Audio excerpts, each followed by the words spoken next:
حضرت فاروق عمر فاروق رضی اللہ تعالیٰ عنہ کا عہد خلافت یہ اسلام کے ایکسپینشن کا دور ہے.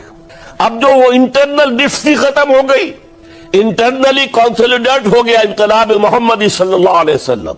لہذا پوری طاقت کے ساتھ اب 3 لشکر نکلے ہیں, مشرق کے لیے, شمال کے لیے, مغرب کے لیے, اور فتوحات کا دائرہ شروع ہوا. 10 برس حضرت عمر رضی اللہ تعالیٰ عنہ کے خلافت کے وہ ہیں, نوٹ کیجئے, جس میں ایک سلطنت 2 سپر پاورز اس وقت کی تھی, کئی 100 سال سے چلی آ رہی تھی 2 سپر پاورز, اور دونوں جزیرہ نما عرب کے سر پر بیٹھی ہوئی تھی. سلطنت ایران, عراق سے ہو کر سلطنت ایران کہ خسرو کے زمانے سے, ذوالقرنین کے زمانے سے عظیم مملکت تھی, سپر پاور. دوسری طرف سلطنت روما, دی رومن امپائر, 3 بر اعظموں کو محیط تھی. رومن امپائر پورا شمالی افریقہ اس کے تحت تھا, پورا مغربی ایشیا اس کے تحت تھا, شام اس کے تحت تھا, ترکی اس کے تحت تھا, اور یورپ کا سارا مشرقی علاقہ اس کے تحت تھا. Roman empire. آپ کو معلوم ہے حضرت عمر کے زمانے میں رضی اللہ تعالی عنہ سلطنت کسریٰ کے تو پرخچے اڑ گئے, نام ختم ہو گیا, وجود نہ رہا عظیم سلطنت کسریٰ. حالانکہ آپ کے علم میں ہوگا ان کا بڑا شاندار ماضی تھا, کہ خسرو اور کہ قباد بڑے بڑے, یہ کیانی کہلاتے ہیں, یہ کیاں جو ہے یہ بڑی عظیم ایک یوں سمجھیے کہ خاندان تھا بادشاہوں کا. لیکن یہ کہ وہ پوری سلطنت کسریٰ ختم ہو گئی. کیوں؟ اس نے حضور کے نامہ مبارک کو چاک کیا تھا, اور حضور نے فرما دیا تھا صلی اللہ علیہ وسلم, خسرو نے میرا خط نہیں چاک کیا, اپنی سلطنت چاک کر دی. اور واقعتاً سلطنت کسریٰ جو ہے ختم ہو گئے, نام و نشان ختم ہو گیا. دوسری طرف سلطنت روما تھی, عیسائیوں کے ساتھ, چونکہ وہ تھی کرسچین, عیسائیوں کے ساتھ حضور کے زمانے میں کوئی براہ راست تصادم نہیں ہوا تھا. سارا تصادم ہوا تھا یا مشرکین عرب سے اور یا یہودیوں سے. عیسائی جو ہے عربین پیننسولا میں تھے ہی نہیں, یمن کے علاقے میں کچھ تھے لیکن ان کی کوئی حیثیت نہیں تھی, لہذا کوئی کنفرنٹیشن نہیں ہوئی. دوسرے عیسائیوں میں ابھی اہل علم موجود تھے, جیسے آپ کو معلوم ہے نجاشی بادشاہ کیسے ایمان لے آیا. اس نے حضرت عیسیٰ کے بارے میں پوچھا, حضرت جعفر طیار رضی اللہ تعالیٰ عنہ نے سورہ مریم کی آیات پڑھ کر سنائی, اور اس نے کہا بین ہی جو ان آیات میں تم نے پڑھا ہے, عیسیٰ کی حقیقت اس سے 3 کے برابر بھی زیادہ نہیں ہے. اسی طرح ہرقل نے جب اس کو حضور کا نامہ مبارک پہنچا, اس نے جو بھی پیغامبر آئے تھے ایلچی, ان کا اکرام کیا, احترام کیا.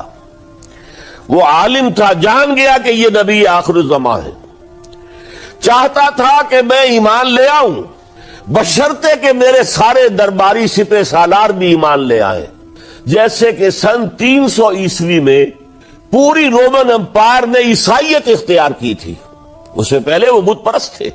300 عیسوی میں سلطنت روما کا جو ایمپرر تھا وہ ایمان لے آیا حضرت عیسیٰ پر. اس وقت تک ظاہر بات ہے اسلام حضرت عیسیٰ کا دین تھا, حضور تو ابھی آئے نہیں, حضور کے آنے میں تو ابھی 300 برس سے باقی ہیں.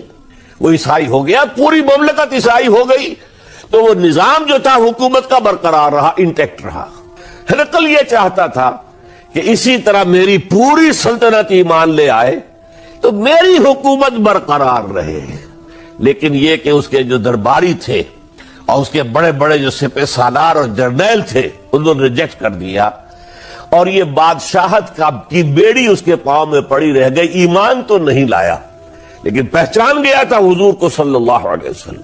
اور اس سلطنت روما سے پھر آپ کو معلوم ہونا چاہیے کہ مسلمانوں نے اس کی 3 ٹانگوں میں سے 2 ٹانگیں توڑ دی, پورے شمالی افریقہ سے نکال باہر کیا, پورے مغربی ایشیا سے یہ شام اور ترکی کا علاقہ اناطولیہ نکال دیا, اور اس کی سلطنت محدود رہ گئی یورپ کے اندر.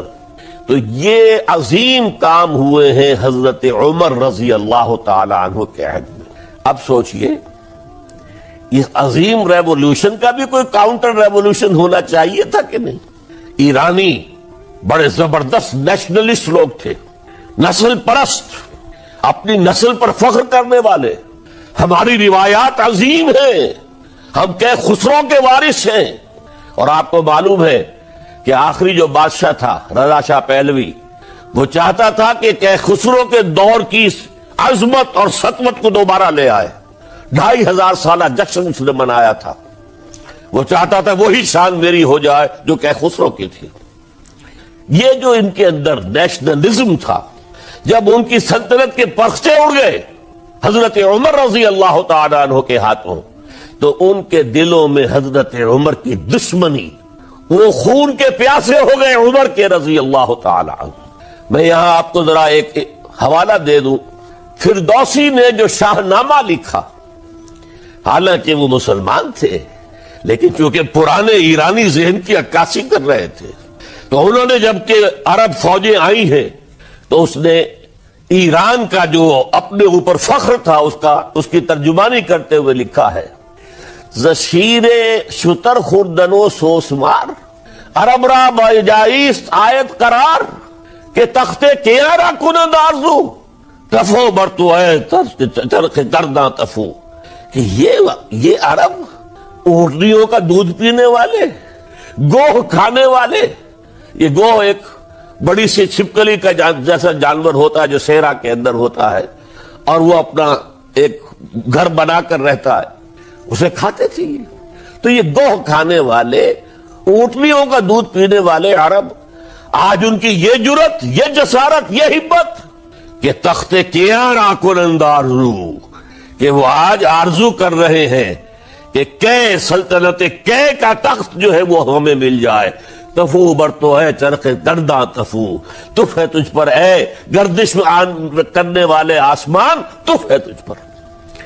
لہذا اب کاؤنٹر ریولوشنری موومنٹس آئی ہے. حضرت عمر کی شہادت اس کا نتیجہ ہے. ہرمزان ایک جرنیل تھا اور اس کے جنگی جرائم اتنے شدید تھے ایرانی کے کہ واجب القتل تھا. وہ گرفتار ہو کر حضرت عمر کے سامنے پیش کیا گیا. حضرت عمر نے فرمایا یہ واجب القتل ہے، اس کی گردن اڑا دی جائے. اس کی چالاکی دیکھیے. اس نے کہا امیر المومنین، اے مسلمانوں کے امیر عمر رضی اللہ تعالی عنہ، مجھے ذرا پانی پلوا دیجیے. حضرت عمر نے فرمایا پانی لا دو. ایک کٹورے میں پانی دے دیا گیا. پھر کہا دیکھیے امیر المومنین، مجھے ضمانت دیجیے کہ جب تک میں یہ پانی پی نہ لوں مجھے قتل نہیں کریں گے. فرمایا ہاں تم پانی پی لو، جب تک یہ پانی تم نہیں پیو گے ہم قتل نہیں کریں گے. اس نے وہ کٹورا پھینک دیا. نہ اب میں یہ پانی پی سکتا ہوں، نہ آپ مجھے قتل کر سکتے ہیں، کیونکہ آپ کا ہے یہ کہ جب تک میں یہ پانی نہیں پیوں گا آپ مجھے قتل نہیں کریں گے. اس ہیلے سے جان بچا گیا. پھر اس شخص نے ابو لولو فیروز، ایک غلام تھا، اسے اس کام کے لیے تیار کیا. حضرت مغیرہ ابن شعبہ کا غلام تھا وہ، اور حضرت مغیرہ نے اس سے روزانہ کی ایک اجرت کہ تم کام کرو، مجھے صرف 7 آنے روزانہ دے دیا کرو. اس نے آ کر حضرت عمر سے کہا کہ میرا جو آقا ہے مغیرہ ابن شعبہ، یہ مجھ سے بہت زیادہ طلب کرتا ہے. حضرت عمر نے پوچھا کیا دیتے ہو؟ 7 آنے. تم کرتے کیا ہو؟ کہ میں نجار بھی ہوں، میں لوہار بھی ہوں، میں یہ کام کرتا ہوں. فرمایا اتنے پیشوں کا جاننے والا اس کے لیے یہ روزانہ کا ٹیکس یہ زیادہ نہیں ہے، یہ تمہیں دینا چاہیے. اس نے کہا میں چکیاں بھی بناتا ہوں. حضرت عمر نے فرمایا پھر ایک چکی ذرا مجھے بھی بنا دینا. کہنے لگا آپ کے لیے تو میں ایسی چکی بناؤں گا کہ جس کی آواز دنیا بھر میں جائے گی. وہ شخص ہے اور ہرمزان کی سازش کے تحت وہ ایرانی جسے بعد میں ایرانیوں نے کیا کہا، جس نے قتل کیا حضرت عمر فاروق کو، حضرت ابو لولو فیروز. آج بھی ایران میں اس کی قبر کی تصویریں بکتی ہیں بازار کے اندر. حضرت ابو لولو فیروز وہ آیا ہے مسجد نبوی میں، اور آ کر اس نے جبکہ حضرت عمر رضی اللہ تعالی عنہ امامت فرما رہے، حملہ کیا، 5-6 وار خنجر کے کیے۔ حضرت عمر رضی اللہ تعالی شدید مجروح ہو گئے۔ یہ انتقام تھا جو عجم نے، وہ سلطنت کے جس کے ٹکڑے ختم ہو گئے تھے، جس کا ٹکڑے کر دیے گئے تھے، اس نے انتقام لیا عالم اسلام سے۔ سمجھا انہوں نے یہ تھا کہ شاید یہ پوری عمارت اسی ایک ستون پر کھڑی ہے، حضرت عمر ہی کے ستون پر کھڑی ہے، اس ستون کو گرا دو گے پوری عمارت گر جائے گی۔ لیکن ثابت ہوا نہیں، یہ محمد کی بنائی ہوئی عمارت ہے صلی اللہ علیہ وسلم، یہ بہت قوی ہے، اس کی بنیادیں بہت مضبوط ہیں، کوئی ذرا سی تریڑ بھی نہیں آئی، ذرا سی تریڑ بھی نہیں آئی۔ حضرت عمر فاروق کی شہادت کے بعد حضرت عثمان رضی اللہ تعالیٰ عنہ کا دور خلافت شروع ہوا، اور جوں کا توں جو قافلہ چل رہا تھا آگے چلتا چلا گیا۔ حضرت عثمان رضی اللہ تعالیٰ عنہ کے بارے میں بہت قیل و قال ہے، ان پر تنقیدیں بھی کی، اپنوں نے بھی کی ہیں، دشمنوں نے بھی کی ہیں، لیکن بات جان لیجئے یہ تاثر غلط ہے کہ ان کے پورے دور خلافت کے اندر فتنہ رہا یا ہنگامہ رہا، قطعاً غلط۔ 10 برس خلفائے راشدین میں طویل ترین دور خلافت حضرت عثمان کا ہے رضی اللہ تعالیٰ عنہ۔ 12 برس حضرت ابوبکر کے تو 2.25 برس تھے، حضرت عمر کے 10 برس تھے، ان کا 12 برس، اور 12 میں سے 10 سال ایسے تھے بعین ہی جیسے حضرت عمر کے 10 سال تھے۔ امن و امان ہے، سکون ہے، چین ہے، اور قافلہ اسلام بڑھ رہا ہے، فتوحات کا دائرہ بڑھتا چلا جا رہا ہے، فتوحات سیلاب کے مانند آگے بڑھ رہی ہیں۔ تھمتا نہ تھا کسی سے سیل رواں ہمارا، ہمارا یہ سیل رواں کوئی روکنے والی کوئی طاقت دنیا میں رہی نہیں تھی۔ کسرا ختم، سلطنت ایران ختم، اور دوسری سپر پاور سلطنت روما، اس کی 3 میں سے 2 ٹانگیں توڑ دی گئی، 1 رہ گئی۔ اب کون تھا؟ خارج میں کوئی طاقت نہیں تھی جو اسلام کے اس سیلاب کو اور پوری نوع انسانی پر اتمام حجت اور اللہ کے دین کو پہنچانے کے راستے میں رکاوٹ بن سکتی ہے۔ اب ایک فتنہ اٹھا۔ دیکھیے حضور کی کنفرنٹریشن 3 مذاہب سے ہوئی تھی۔ ایک مذہب مشرکین کا، شرک کا قلع قمع کر دیا گیا جزیرہ نما عرب سے، ختم ہو گئے۔ انہوں نے کاؤنٹر ریولوشنری موومنٹس اٹھائیں حضرت ابوبکر کے زمانے میں، ان کو کرش کر دیا حضرت ابوبکر صدیق رضی اللہ تعالیٰ عنہ، چاہے ہزاروں صحابہ شہید ہوئے۔ اس کے بعد دوسری طاقت کون تھی؟ مذہبی یہودی۔ یہود کے 3 قبیلے مدینے میں آباد تھے، بنو قینقاع، بنو قریظہ، بنو نذیر۔ 2 کو مدینے سے نکال دیا گیا ان کی بدعہدی کی وجہ سے، حالانکہ حضور نے مدینہ تشریف لاتے ہی ان سے معاہدے کر دیے تھے۔ ان کا میثاق مدینہ یہ در حقیقت ایک پیکٹ تھا، جوائنٹ ڈیفنس آف مدینہ کا۔ مدینے پر اگر کوئی حملہ کرے گا، اور ظاہر بات ہے کہ ایک ہی امکان تھا کہ مکے والے آ کر حملہ کریں، مشرکین مکہ، لیکن مدینے کا ہم تحفظ کریں گے مل کر، مسلمان اور یہودی۔ لیکن انہوں نے ہر موقع پر وعدہ خلافی کی۔ پہلے بنو قینقاع نکالے گئے، پھر بنو نذیر نکالے گئے۔ غزوہ احزاب کے موقع پر بدترین جو ہے بدعہدی بنو قریظہ نے کی، اور ان کو بڑی سخت سزا دی گئی، کیونکہ انہوں نے خود کہا تھا کہ ہمارا فیصلہ سعد ابن معاذ رضی اللہ تعالی عنہ جو فیصلہ کر دیں گے وہ ہمارے حلیف ہے، جو فیصلہ کر دیں گے ہمیں قبول ہوگا۔ اور حضرت سعد نے تورات کے حکم کے مطابق فیصلہ کیا کہ ان کے جتنے جوان ہیں وہ قتل کر دیے جائیں گے۔ بڑی سخت سزا تھی کہ جو دی گئی ہے، اس میں کوئی شک نہیں۔ پھر ان کا اڈا تھا بہت بڑا خیبر میں، وہ نکال دیا گیا، وہاں سے انہیں نکالا گیا، اس کے اوپر مسلمانوں نے قبضہ کیا۔ جیسا کہ میں نے عرض کیا، عیسائیوں سے کوئی کنفرنٹیشن نہیں ہوئی تھی، لیکن ان 2 کے ساتھ ایک مشرکین عرب کا خاتمہ ہوا اور ایک جزیرہ نما عرب سے یہودیوں کا خاتمہ ہوا۔ لہذا ان کے اندر جلن تھی، انتقام کی آگ تھی۔ سب سے بڑا تو حسد تھا کہ 2000 سال سے نبوت اور رسالت ہمارے پاس تھی، موسیٰ سے لے کر عیسیٰ تک علیہم الصلاۃ والسلام، 1400 برس ہماری تاریخ کے وہ ہیں کہ کوئی ایک لمحہ بھی نہیں تھا کہ کوئی نبی موجود نہ ہو. نوٹ کیجئے اس بات کو.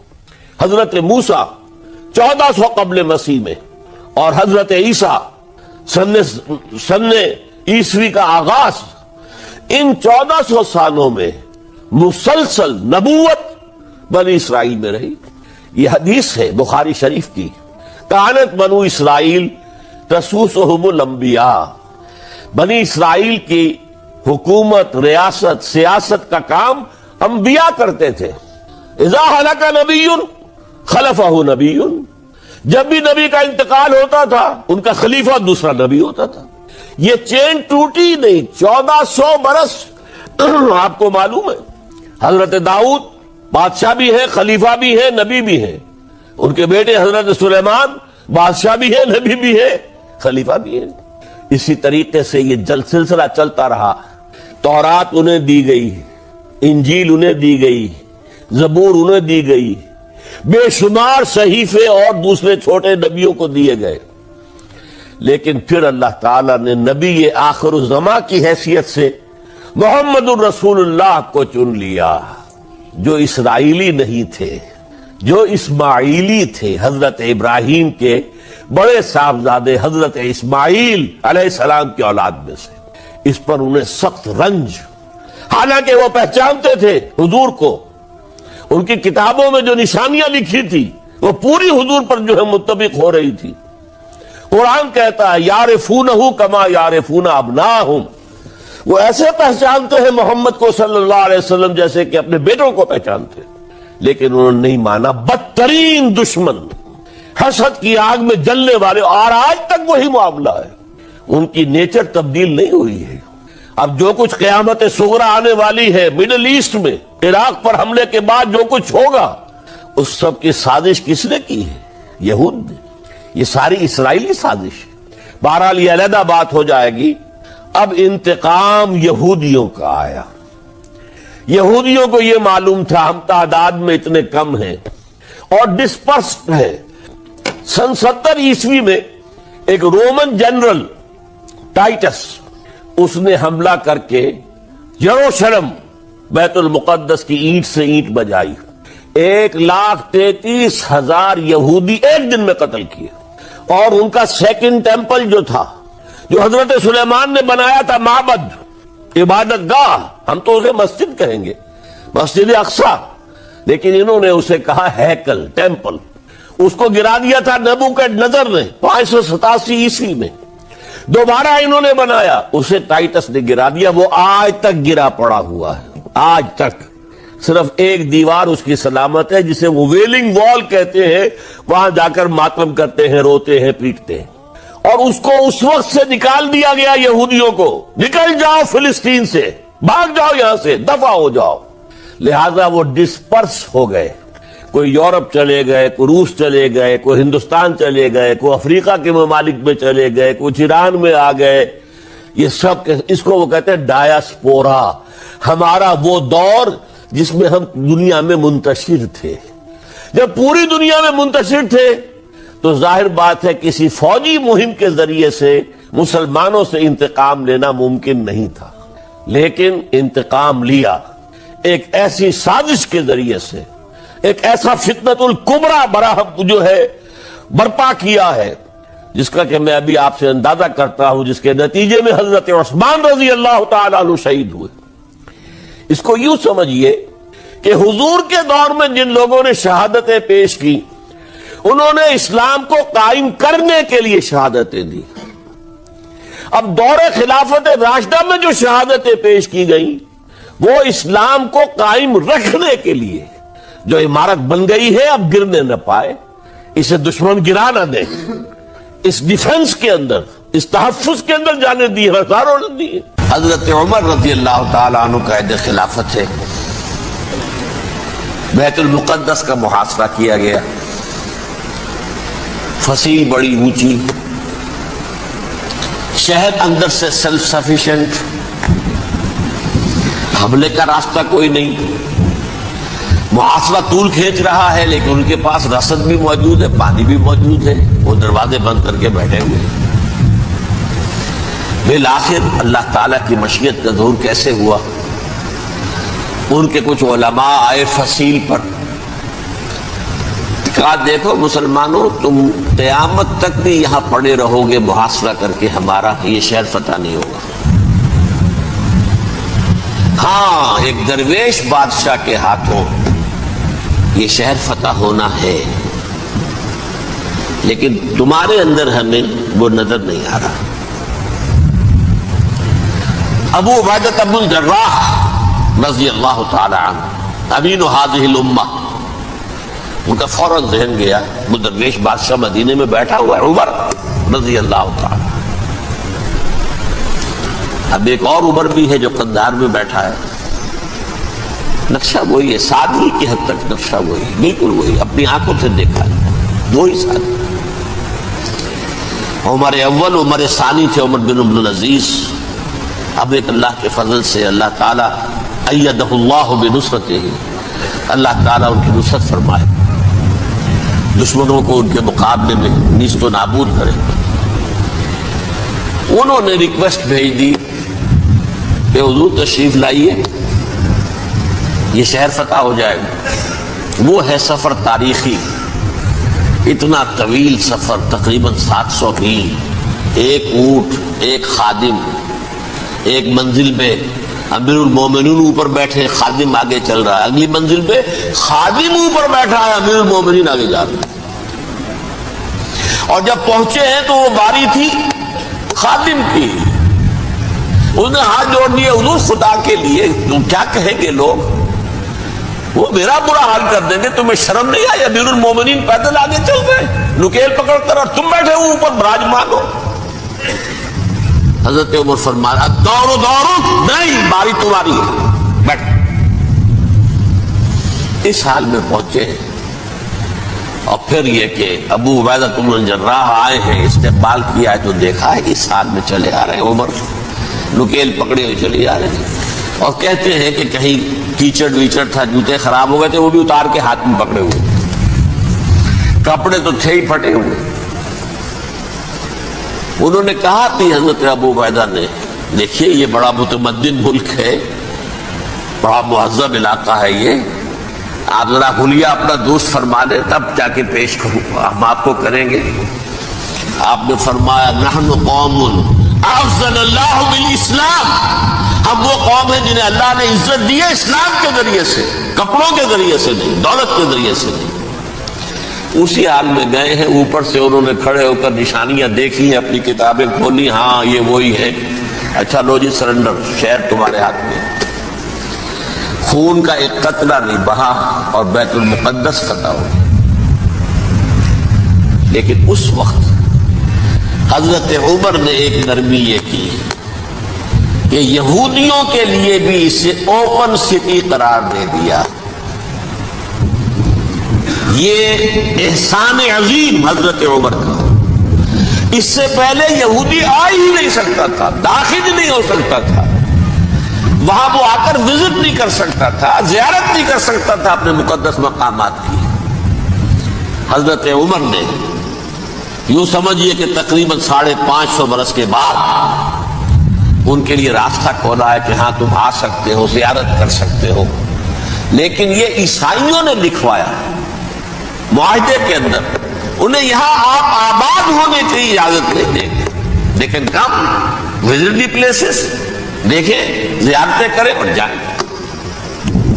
یہ معاہدہ حضرت عمر کا ہے رضی اللہ تعالی، جو پھر خلافت راشدہ کے بعد بنو امیہ نے بھی اس کو آنر کیا، بنو عباس نے کیا۔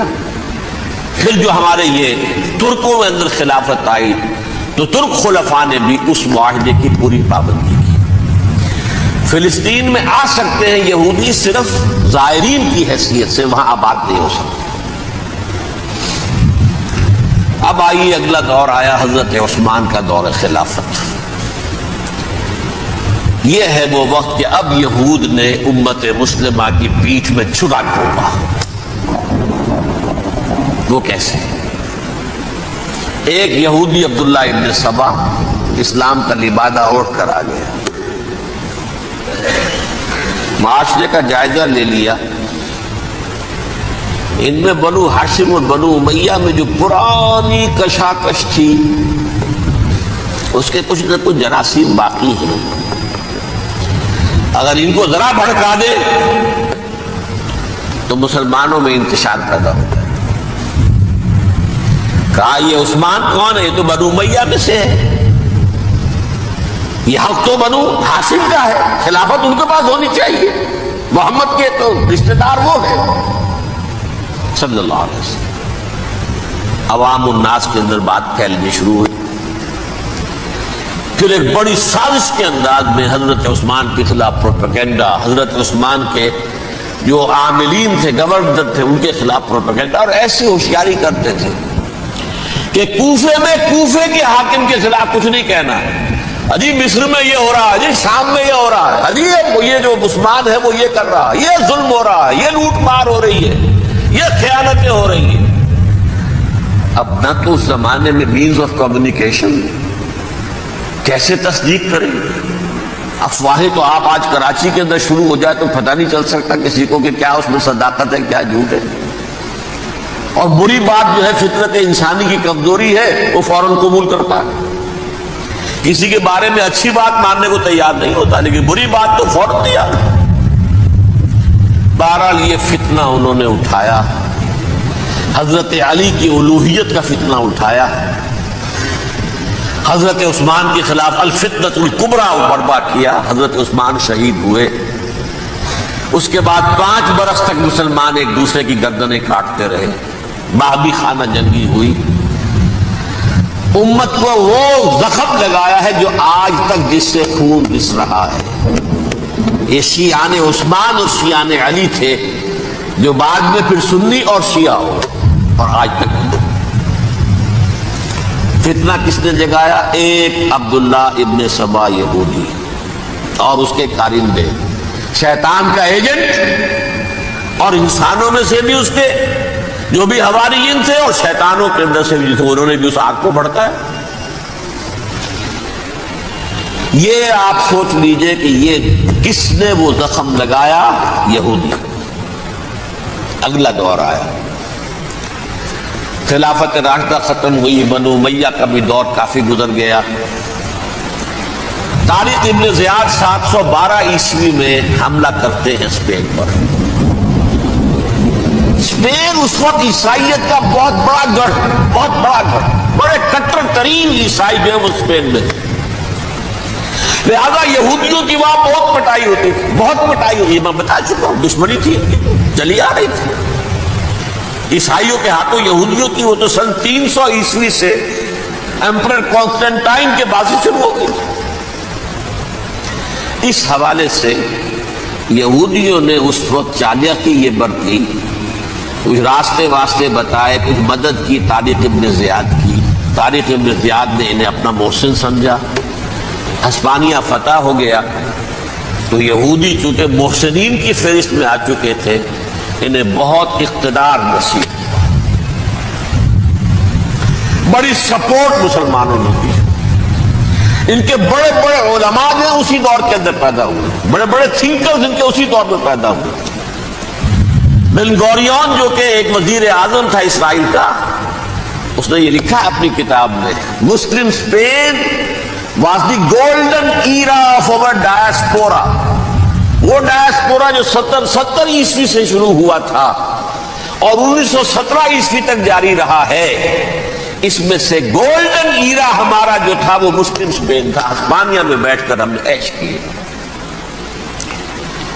لیکن وہاں سے انہوں نے اور جو کچھ کیا، یہ تو داستان کے جو بہت سے گوشے ہیں، لیکن میں جس اسٹریٹ لائن میں چل رہا ہوں اس کے اعتبار سے ایک بات سمجھ لیجیے. وہاں بیٹھ کر انہوں نے اب عیسائیت کی پیٹھ میں چھڑا گھونپا. پروٹیسٹنٹ مذہب پیدا کیا، تقسیم کر دیا. جیسے شیعہ سنی کی تقسیم، عبداللہ ابن سبا. رومن کیتھولک اور پروٹیسٹنٹ کی تقسیم. یہودی علماء. ہوتا کیا تھا، ہسپانیہ کی یونیورسٹیاں ہیں، کارڈووا میں ہے، ٹولیڈو میں ہے، گریناڈا میں ہے، غرناطہ، قرطبہ، تولیتلا، اور وہاں آتے تھے لوگ، فرانس سے چلے آ رہے ہیں نوجوان پڑھنے کے لیے، جرمنی سے چلے آ رہے ہیں، اٹلی سے چلے آ رہے ہیں، 3 ہی ملک قریب ترین پڑھتے ہیں سینٹرل جو یورپ کے ہیں۔ یہاں پر جو ہے وہ اسلام جو نور پھیلا رہا تھا اس سے بھی مستفیض ہوئے، جہالت کے جو ہے پردے ان کے وہ چھٹے، اس کے ساتھ ہی وہ یہودی وہاں ان کے اندر جو جراثیم داخل کر رہے تھے وہ اس عیسائیت کے خلاف بغاوت تھی۔